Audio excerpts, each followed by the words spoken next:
Hola, Coimbra. No. Hola, Coimbra. Obrigado. So sorry, we had some technical difficulties. So let's directly jump in. So today there will be 0 slides, right? So we'll jump right into the code. So today I want to show you how you can refactor some code. And my original idea here was, I had this idea last year. I wanted to show you some real code, right? Like real complex business logic, at least, let's say, 1,000 lines of code.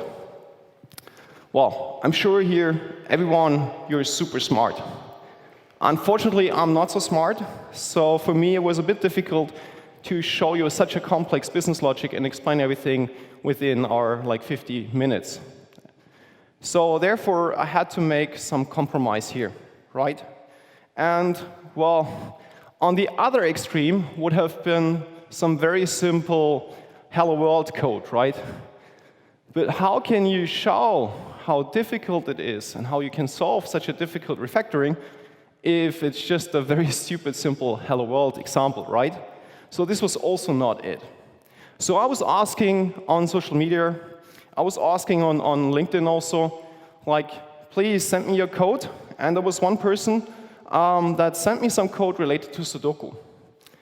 So this code, I think, fits really well here, because it does have some business logic.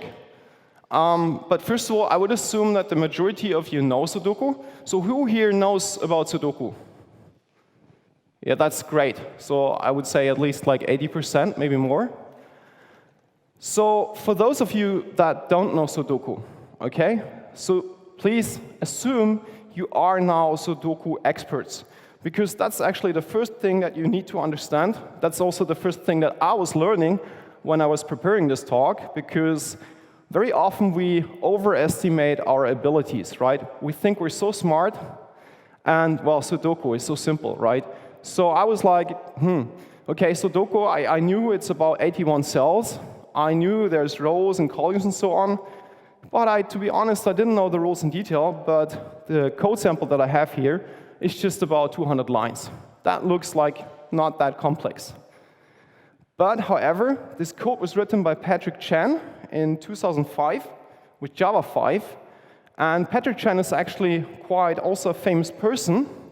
He has worked for Sun Microsystem originally. I think now he's working for Yahoo.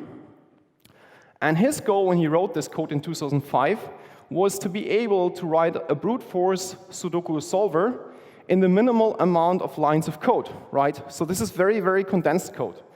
And so we really need to understand the business logic. If we don't understand this, then how could we ever do a refactoring, right?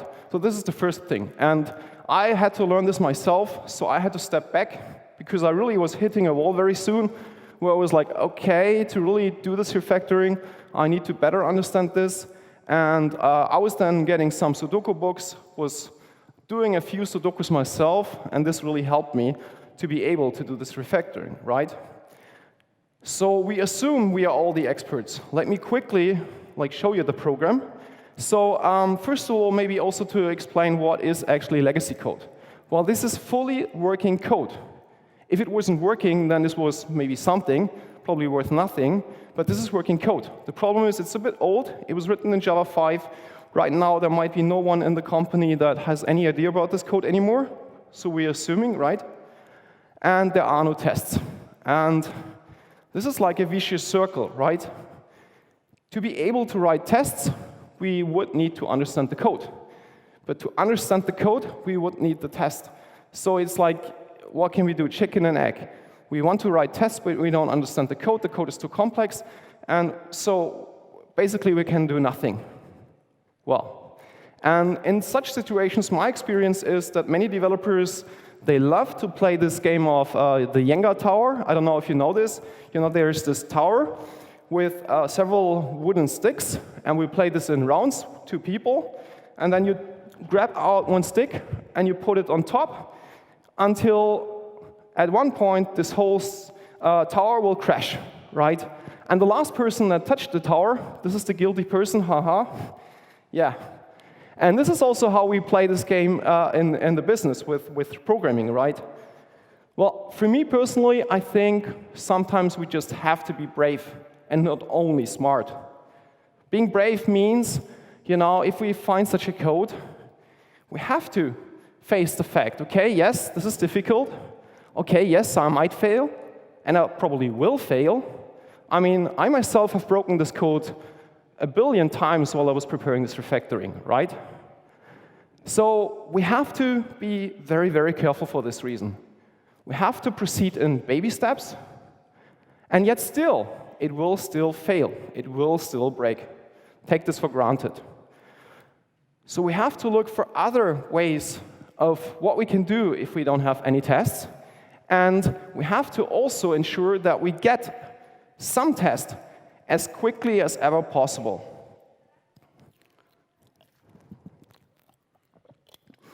So there are various techniques available. I mean, just remember back when we did not have any automated tests, we were also testing. So one thing would be doing manual testing with QA. That can help already a lot. On the other hand, we could also have, like, if we are in a cloud, for example, we could have a technique called a canary release, in which way we have our main release running on production. Now we perform the refactoring, and as soon as we think this is okay, we release this to production, but we only release this to a very small amount of users. For example, with tools like Istio, we could say we only release this to the people within our department or company.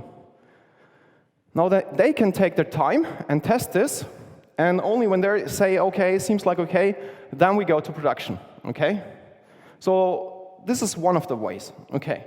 So, and as I said, we have to proceed in baby steps, we have to go in small iterations, and we should start with the things that are the most easy for us. Now, what is most easy for me might not be most easy for you, right? So this is very, very personal, right? So I will now show you a number of steps that we can do. If you're doing the same refactoring, you might probably do this a bit different, and that's fine. The thing is, just keep in mind, be careful, proceed in baby steps, and just do whatever you think at the moment is the easiest for you, what you really think you can do, right? Okay, so, and for me, the first thing probably that will not break the code is just formatting it. I mean, this is, like, let's say 95% the original code, but I have adjusted it a bit. So I hope you can properly see this here. So I have worsened the formatting a bit, because very often this is how we see legacy code, right?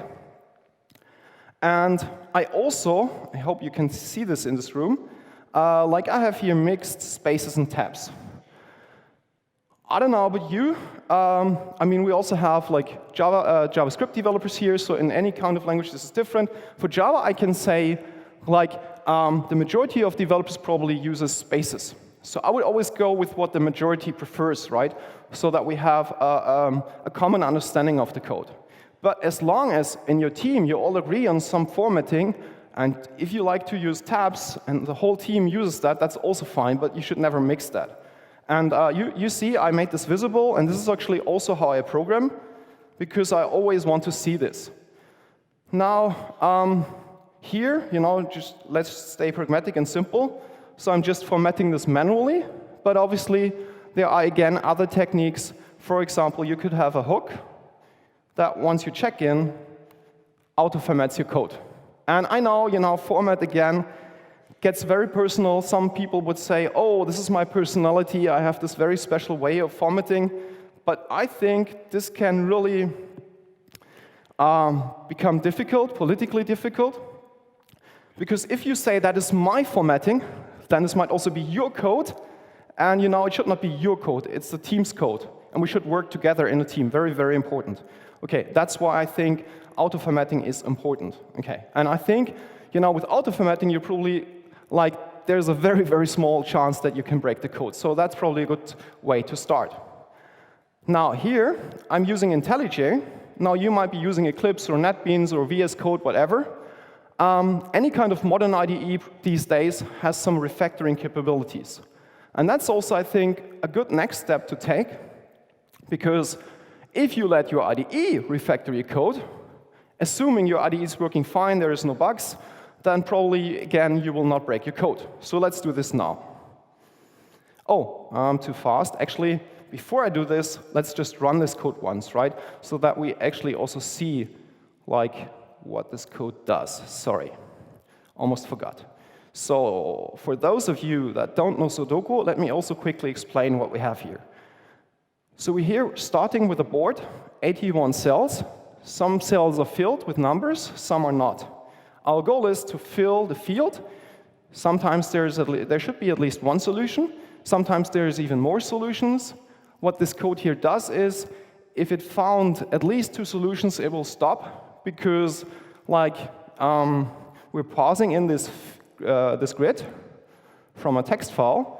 And if you would take a text file, let's say, with just empty numbers, you would have like a billion different solutions, and that would probably calculate forever. So that's why he decided to stop this after he found at least 2 solutions. And as it's a refactoring and not a redesign, I didn't question this way he designed the code. I just accepted this, and I'm just improving the code, right, in this very first iteration. OK, so now run. So here we see we have rows, we have columns, and we have these boxes here. Sorry, can't mark them properly. And now the brute force solver, what it does is, we have these Sudoku rules that say in every row, in every column, and in every box, there have to be the numbers 1 to 9. Each number once and exactly once, right? And that is often quite difficult, right? So the brute force solver just tries it. It goes, finds the first empty cell. OK, this is this one here. Now let's see. Let's start with a 1. Can we take a 1? No, because it's here. Can we take a 2? Great, there is no 2 in the row. Unfortunately, there's a 2 here in this column, so we can't take the 2 either. 3 here is in the box as well as in the row, so we can't take the 3. 4 is in the box, we can't take the 4. Now what about the 5? Yes, the 5 we can take, and if we look down at the solution that was calculated, this is actually also the right solution. So in this case, this was great, this was really fast. In a different solution, in a different way, let's just assume we were here trying a 6. 6 would also work. But then later on, while you go on, you might find out, well, in the next here empty cell, I need the 6. There's the only way I have to put here a 6. And now the 2 fields are blocking each other. So now we have to remove the first 6. And then we have to roll back the whole code, right? So this is how the brute force solver goes. It is a recursive algorithm. And also recursively, it will try to find further solutions. So this is probably here the main loop. OK, so that much about the code. OK, so now I think we can really start. So I said, we should start with some automated refactoring here with IntelliJ IDEA. This is how it works. Now it directly recommends me or us some steps that we can take. So let's see. It says declaration access can be weaker, right? And now, obviously, in your case, you would have way more time. But we just have 36 minutes left, so I'll really proceed fast, assuming, in any case, we took the time to read this, to understand this. And after I did all this, I decide, OK, looks good. There's default. I don't like this. I want this to be private. So let's just click. And now it made all these fields private. Bam. And I would assume this won't break my code, because this was done automatically. So we don't have the time to do all of these, but now we would normally do all of these, right? OK.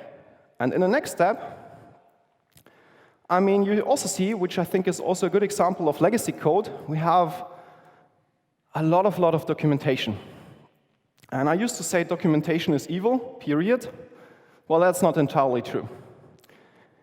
Documentation can make a lot of sense, especially if you document the why. But documenting something that is trivial and/or that can explain in code might not make so much sense, right? And in this case here, well, we have here this magic number. So now I would want to replace all the magic numbers and would want to document the intention of this magic number in the code. Okay? So now I extract this and make this a constant. And naming is hard. Naming variables is probably the hardest thing, right? I mean, there's also this famous tweet that you might remember. But keep in mind, we're doing this here. The first idea, the first main goal that we have here in this iteration is that we, the ones doing this refactoring right now, do understand the code much better. So try to understand the code as good as possible at this stage. Try to come up with a perfect name at this time. Just don't, done is better than perfect. Don't overdo it. Because the more you touch this code, the better you will understand this code, and you will get deeper understandings of the code, and you can go back again, and you can rename this again and again and again, okay, and you should.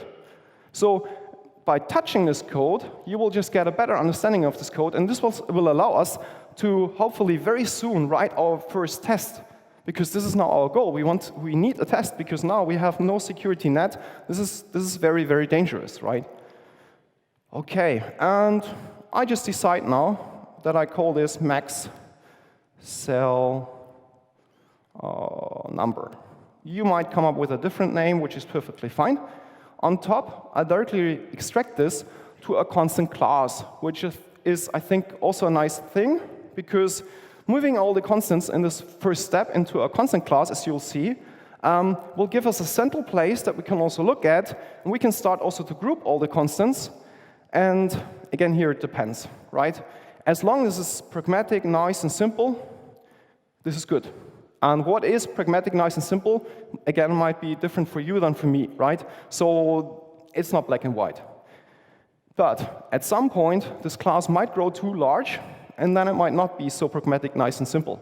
And at this point, it's again okay and good to refactor this again in iterations, extract constants to specific classes, or extract constants to, for example, enum classes, right? So we're just proceeding in baby steps. And what we have now is not good. We're just making it better and better and better step by step. So, Sudoku constants, I call this. Okay, so, and by the way, does this class have to be public? No. So, and as you'll see, this class will grow while we do the refactoring. Okay, so, and I will also make this a static import. Okay. Now, I mean, time is already pushing. We have only 32 minutes left, as I see here, so I have to be a bit fast. We would obviously do this for all the constants, right? So the next thing that we would do is work on the namings and also work on sorting. I think sorting is actually quite important, because this will also help you to touch the code, will help you to better understand the code. And for me personally, if I think of a table, we would usually speak of rows and columns, right? So why is here columns first? So I would then sort all the variables, but also all the methods, so that it's better understandable, that it makes more sense, and that the important stuff is on the top. Okay. But as we don't have that much time left, I'll not do this now. And also variables, I would rename them. And again, this, here, RD, I don't really like, and I think Venkat also said this in his session that I was listening, like he was speaking of variables with just one letter. Here we have two letters, still I don't like this. But because I'm just starting with the refactoring, I have no idea yet. So I will just rename this as reader, and you might disagree, how is reader better than RD? Well, it's better for me, and it helps me to understand this code. So this is, I think, good enough for now. We can make this better later. Log also here. This took me a while to find out log. What is actually log? And I found out what he means here is the cell index. And there again, I want to be specific. I don't want to say cell when it's a cell index. So let's call this a cell index. Okay, so. And here, by the way, there is the R and the C, which I think is really evil. So let's directly rename this to row index. Once we have done this, all the variables, we go one step further, and we work on extracting little helper methods, like this one here. Oops, sorry. So let's call this row index.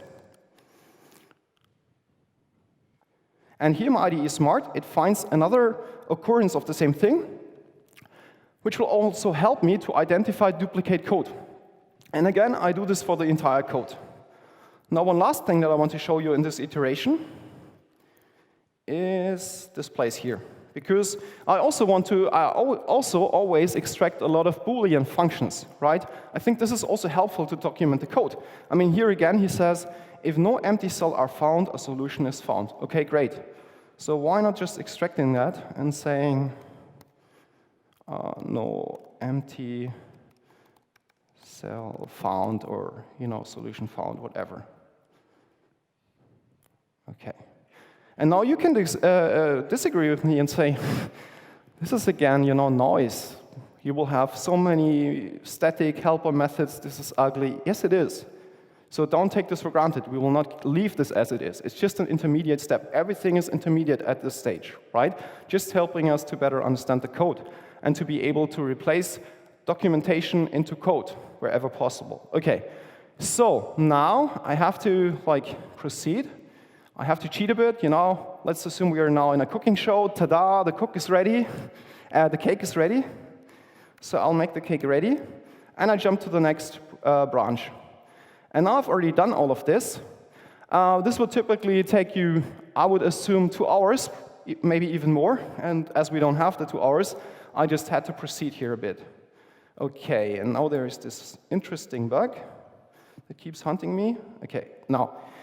So now you see, I have started to extract many more constants. I have made them groups, which, if you're only looking at this file, I think already starts to tell us a story. Because I look here, new line car, empty.car, empty 0 car. So I think from only these lines, you understand 2 things. First of all, you see that we're pausing something. I mean, I think I quickly showed you this, but just by looking at this, this will tell you the story. Second, this is, I think, something that I did not tell you yet. The way the code was written is an empty cell can be a dot or a 0. And this is what I meant. This is a very nice first reference. If a new person goes to the code and sees such a constant class, reads this, gets she or he a very first quick idea of the code, right? And for me personally, this is still with 36 lines, it's still OK. But as soon as this would be too large, I would then again extract this. And I made this a private constructor because I don't want anyone to call this. And I also made this final because I don't really like inheritance, right? OK. I mean, again, we might change our opinion later. Maybe later the team agrees we want to, for whatever reason, extend this or any other class. Fine. Just I, the original author, decided at the point that I was writing this, I did not think about inheritance, and I'm documenting this here by making this class final. So if you then later, I have already left the company 2 years ago. Now, if you decide, oh, I want to inherit this, and this final might tell you the story, the person told me, don't inherit this. And if I think I want to, then I should probably think about what will happen if I do this. Okay? So this is all about documentation. Okay. So we extracted also some helper methods like print result. Here we have our solve methods, lots of new constants. And in the meantime, I was able to come up with the very first test. Now this test is 2 things. It's good and bad. On the one hand, it's good because I'm giving it input, and because I know what the output should be, I'm testing for the output string here, right? First solution, second solution. So the input that I'm giving it in my file path here, grid, I know it will come up with 2 solutions, as we before saw. And so I'm expecting the 2 solutions, and I'm checking for them. So this way, with this very simple test, I can assert that when this is running, that my code will be fine. I can go on production. But obviously, I mean, this is a very special case with Sudoku, because Sudoku here is so simple, so we are able to do this. Might not always be possible, but I hope it is. This test, however, is not good. Why so? Well, because a test should do more. A test should also save you a lot of time. And this does not. Because if something breaks if I would now change my grid, for example, and put here a different number and get a different result, obviously my test breaks, but I wouldn't know. But I want to have, like, the test pyramid with lots of unit tests specifically, and I would want to know specifically where exactly I have broken the code, so that I save a lot of time and I don't have to search the code base for hours or days or weeks or never find it, right? I mean, today I focus on this refactoring, and I do one evil thing that really hurts me. We would want to write many more tests, but we don't have the time for this. But this does not mean I would ever tell you not to write tests. Write a lot of tests. Very, very important within the refactoring, right? So, OK. Now, if we look back in the code, and we look at this, now's the time again where you have to judge, OK, I got a deeper understanding of this code, but what is the next pain point, and what is the next thing that I could possibly tackle? So for me personally, what really hurt me was this stuff here. This looks really cryptic. And it, of course, very similar again, and again, and again. See, in all these methods. With a few variations. Here we have an and. Here we have an or. Here we have an I don't know what this is. Right? And what is this guy here? Some of you probably know. Well, this is a shift, but how does the shift operator work? Is the 1 shifted by value? Is the value shifted by 1? Difficult. So what can we do in such a case? Because as long as I said, we can only do the refactoring if we deeply understand the code, and obviously this also applies here. Well, we could now ask a friend, or we could go to a blog and read about this, and I'm sure within 15 minutes of time or so, you would probably find a blog that will tell you in detail how shifting works. But first of all, the internet is always right. There's no bugs, right? Well, maybe not. So how can you trust this information? Do you want to trust your production code on some random blog that you found? Maybe not. But even if you do, if you say, this is perfectly the trustful information, I have this book here, it's explained, I trust this, I know perfectly how this is working, what about the combination of this guy and that guy? I mean, this is pretty basic on the one hand. It's just basic computer science knowledge, right? But still, for me personally, when I'm in my Java world, then I'm not about this bit fiddling, this complexity that hurts me. And I have a problem with that. So I'm like, So I'm sure you could find one of the two, but the combination, maybe if someone now that is here in the audience would then write a blog post about my refactoring and would explain in detail how this is working, and you later find this, you would find this. But in any other cases, I would assume you will never find a blog that explains exactly how this is working. So what can we do now? We're screwed, right? Well, there's the one thing that I would recommend you as a tip. We're developers. Don't forget that. We can write code experiments. And that, at least for me personally, is much more fun than reading and surfing the web. OK, so let's do this now. So here, what I did is I just extracted these things here that I found in the code, right? Here with the or, here with the we don't know what this is, here with the and, right? So let's just call these methods. And let's see what happens. Let's run experiments. So it's not really tests. I'm just abusing this. I think this is OK here. The only goal is for me to understand the code better. So I'm starting with some int of 0. And I'm calling this update function with a value of 3. And, well, obviously, without understanding anything, we cannot do this. So we need some basic understanding. And I would assume we did understand this was about bit fiddling, this was about binary logic. If you wouldn't know this, then obviously you would have to read a book or ask a friend or read a blog. But assuming you know this very basic information, then I'm printing out the result here on the base of 2, right? So that I see what really happens. So now let's just try this and execute the code. OK, so what's the result? I have a 1, 0, 0, 0. 3 zeros. This might tell us something, but might also just be luck, right? We're not sure yet. So let's experiment with this more. Let's put a 2.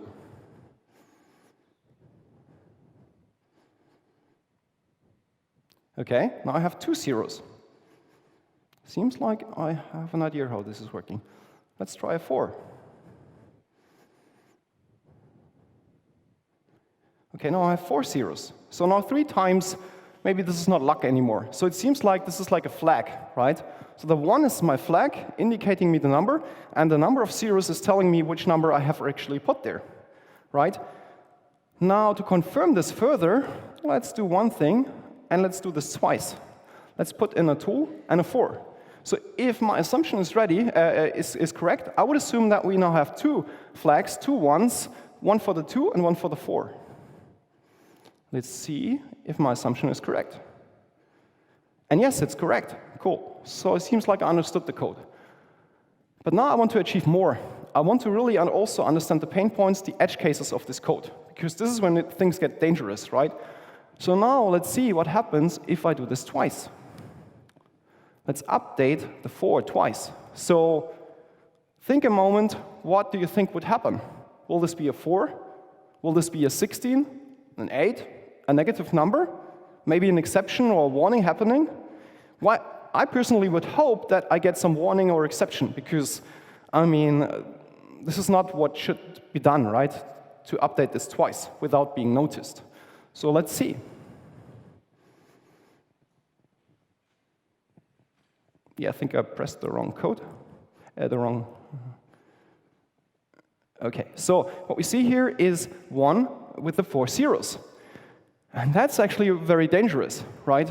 Because now this is not seen. And this is why my initial feeling that I don't like this bit fiddling in my Java code is probably right. Because I would want to be informed of such a thing. Because if that is lying in my code, this could become a really dangerous bug in my code. So now let's try about the reset here.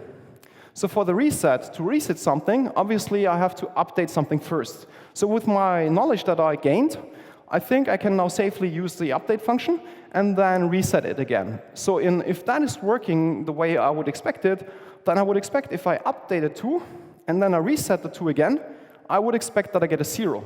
But I'm not sure, so let's try this. Okay, 0, cool. So far, so good. But now again, the edge cases. What happens if I reset something that I never updated? I reset now on an empty bit vector. And again, the same question for you. Think about this for a moment. What happens? Exception, warning, negative number, magic? Let's try this.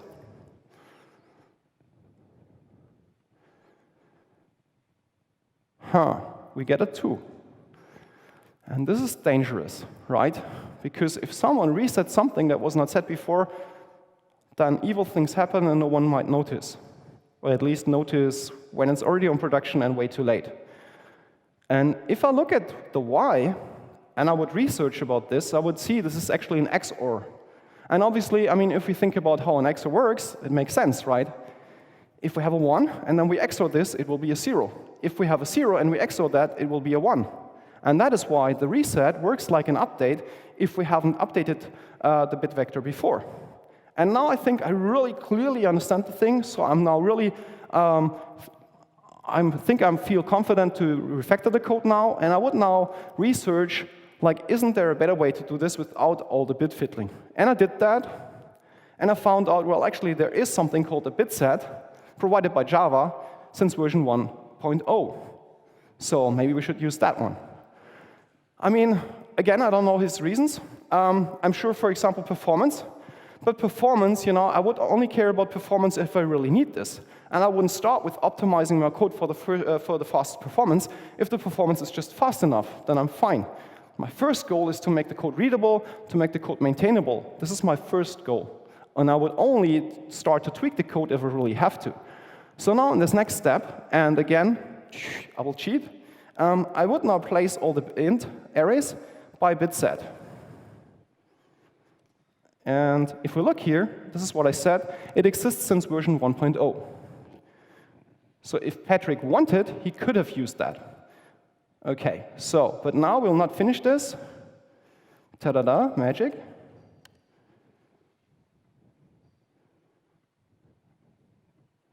And now, yeah. Okay, so Now we're coming to the main part of this whole refactoring. I haven't done this, what I told you about the bit set, but I have actually also done much, much more, right? Because time is pushing. So let's now go over this step by step, what I did and why. And obviously, we start with the bit set. So let's see. So now that we have the bit set, here we have this as a loud function. We can call on this bitsay array a function called get. And now the cool thing is, first of all, it returns me a Boolean, and I'm not on a primitive int anymore. And also, there are some prechecks. For example, is it negative? Then I will throw an index out of bounds exception. And the cool thing is also I don't have to maintain this code anymore, right? So if there's ever an improvement in the Java libraries, I'll get all of this as soon as I update my Java API. Okay. And if we look at update, this is now a set. And well, I would even like this more if the set function in my specific case here was called update, but I think set and update are already pretty close. So my code starts to talk a bit better, explain itself a bit better without having the need of documentation. Here reset, I think I like this even more. Here reset, I have this function that I can use, clear. Okay. By the way, I did not explain it maybe quickly. What are these sets actually? So what this actually is if we are in the grid and we have our 81 cells, for every step that I set a number, brute force, I have to check, is the number existing in the row, in the column, in the box? And if I hadn't these sets, I would have to iterate over the whole field each and every time. That would be very time consuming. So here again, he did some kind of performance optimization and probably also simplifies the code by having these sets. But obviously, because we have them, we also have to maintain them. So whenever we touch our fields, whenever we update, reset, and so on, we also have to maintain them. And that's what he's doing here. Okay. And now that I touch the code much more, this is also why I understand this now much more, right? Before, it was just magic to us. Okay, so now I also extracted a lot of more helper methods here, column, row, box. By the way, this is not sorted as I promised you before, so let's do this quickly. Okay. And I've extracted a lot of code into their own classes. Again, this is an intermediate step, right? Here, at the moment, I'm working a lot with static, and it's not very object-oriented. I don't really like this. But in this step, my goal was to extract different kind of functionality to make this better understandable and to be able to refactor this further on, right? Okay, so now we have here, in this printer class, just code related to printing. We also have a factory, static factory pattern. Here in this class, we now do the whole setup logic that we need to finally start with our solving algorithm. And this code is far from clean. This is really dirty still, right? So we're not far from there yet. It's just baby steps. We have a runner class. All it does is running code. And here we have now a solver class. All it does is just solving. And the cool thing about this is now, I'm working a lot on things like, I want to have high cohesion and low coupling. I want to follow the single responsibility principle, as you might know it. And so the Sudoku solver only solves things, and just this one thing it does. And now if I later would decide I would want to extend my code, I would want to introduce an interface solver, I could then even implement several solving solutions, right? So this is all in preparation for that. Also, I have a file parser class now, which, by the way, while I was doing this, I found a bug. Because the original logic did never close, actually, my file. And this could also be dangerous on production, right? And now this method here is actually introduced in Java 7, as far as I know. Cool thing is it does not only close the file for me, it also closes this in case of any error occurs, which is very, very important. Also, I have replaced my checked general throws exception, which I really am not a big friend of.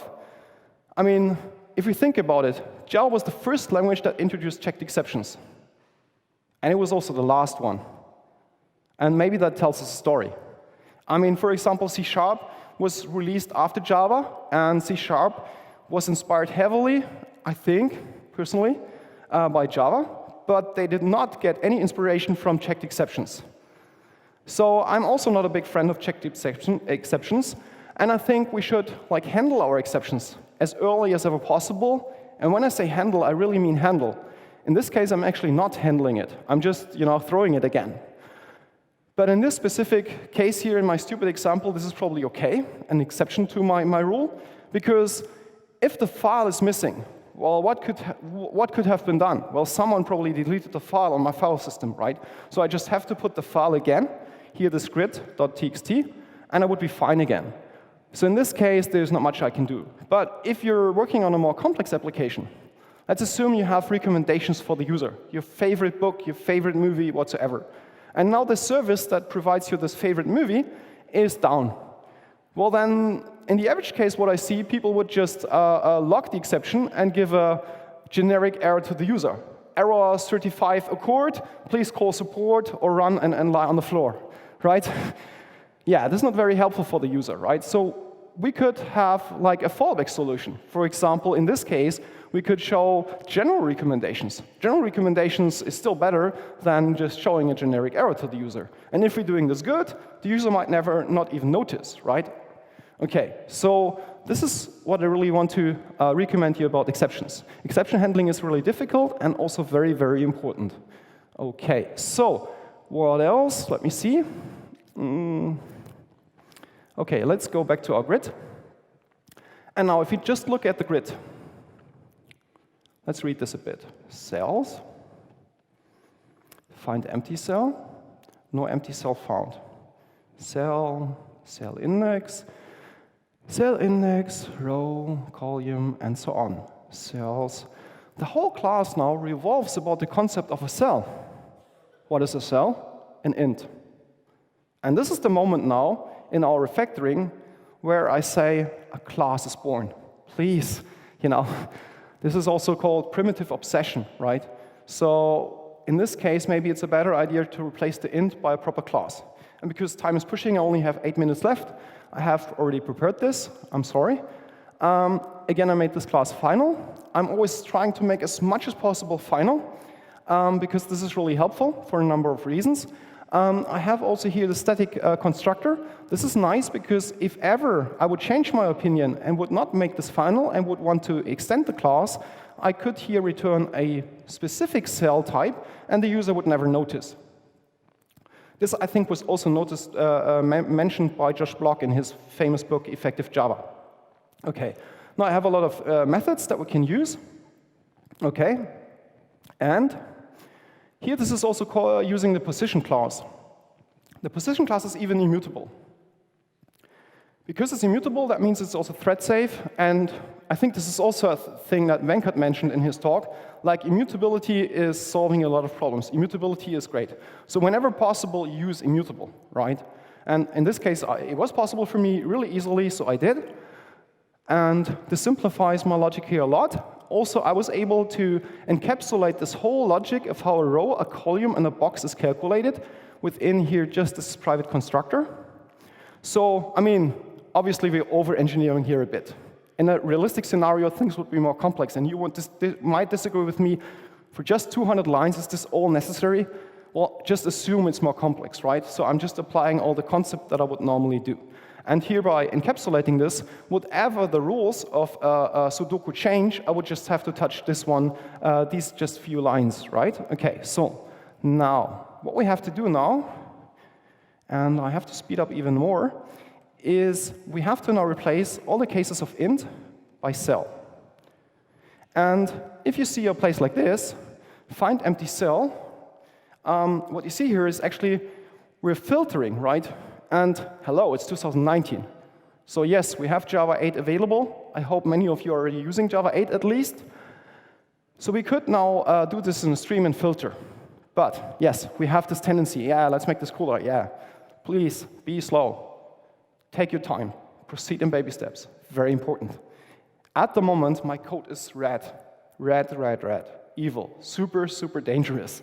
So the only thing that I want to do at this stage is make this not red anymore. So I will just, leave this feeling for later. We can later improve this further. Let's now just make this compile again. This is good enough for now. So cell is empty, and return the cell. And here, return null. Again, I don't really like returning null, but because I just want to make this code compile, I'm fine with this for now. OK, and now maybe one last thing that I touch before I jump. So here, let's do this one, because this one I really like. Here, because now is the magic. If I make this a cell, now I lost, I think we were here. I can say cell.row index, right? And I can say cell.column index, cell.box index, and so forth and so on. And the code gets much more readable. And on the other hand, I will have to do this in the reset function and also here in the sellout function. So I do the 3 times by 3, 9 times, and I feel, oh, there's duplicated code. The duplicated code was always there, but just before I didn't see it. Now that I improved the code, I start to see this, and in this iteration I can start to fix this, but again in the next iteration I have to do more.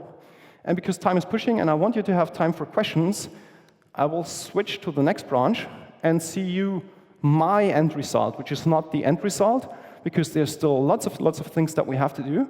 But I think we have now a result that is at least better than we had initially when we started. So now, for example, we have this method, has empty cell. Find empty cell, is it present? And yes, I'm using here an optional from Java 8. And yes, I have read comments, for example, on Twitter, people saying, this is not how optional should be used. And yes, I know this. I personally use this in this case anyway, because I think it makes my code here really readable. Just like fluent language, right? I can say has an empty cell means find an empty cell, is it present? Well, then we have an empty cell. Get an empty cell means we find an empty cell and it is present, so I can say get. And here now we have the stream and the filter function. Find empty cell means we're streaming on the cells and we filter for an empty cell and we just take the first one. Okay. And so on the one hand, the code got cleaner. On the other hand, we still see all this code duplication. I mean, the only difference that we have here is we always have get, set. OK. And in one iteration, I removed this. I introduced a lot of more functional code. OK, so goal achieved, duplication removed, but code was not readable. So please don't go too far. There's always a balance. If the code is not readable, then at least in this case, I would favor for saying, I want the code readable, and I will tolerate the small amount of code duplication. It's not black and white. There's always, you have to, as a developer, and a developer is an architect, you have to make these calls, these judges. OK, so now we have like 2 minutes left. So let's stop here. And so thanks for your time. Thanks for listening. Thanks for having me here. Great honor. Thank you.